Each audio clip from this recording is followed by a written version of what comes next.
an announcement from the Financial Conduct Authority for people who've taken out car finance.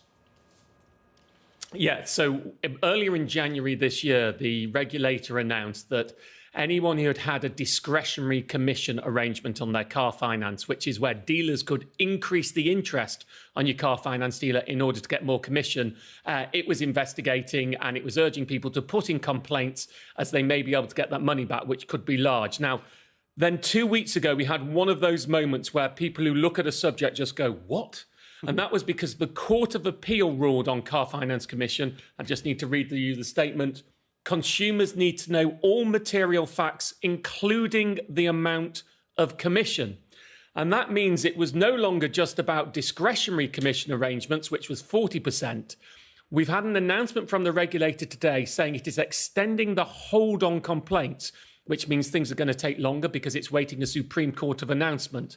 But when you read within that, it's now saying there is a hold on firms dealing with all car finance commission complaints, not just the 40% who had those discretionary commissions where the dealer could increase interest, but all car finance commission complaints. Yeah. So it is effectively paving the way for all those complaints to be investigated if there's a Supreme Court ruling that upholds the Court of Appeal, which would mean potentially anyone who has had car finance, because all of them had commission on, may well be eligible for a payout. It's even at the moment saying everybody should be putting complaints in, not just those with discretionary commission arrangements.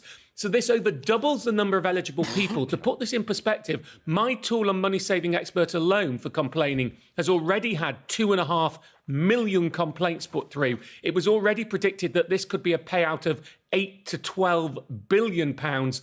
And now effectively, and it will all depend on the Supreme Court upholding the Court of Appeal ruling, this could potentially more than double the number of people who are involved in all this. And you will be talking out, if it all were to go through, and there are a lot of ifs in there, a PPI scale of payouts potentially coming through, which of course has some very serious knock-on effects to the car finance industry. Martin, just briefly, who would be affected, what dates, how to put in a complaint or claim?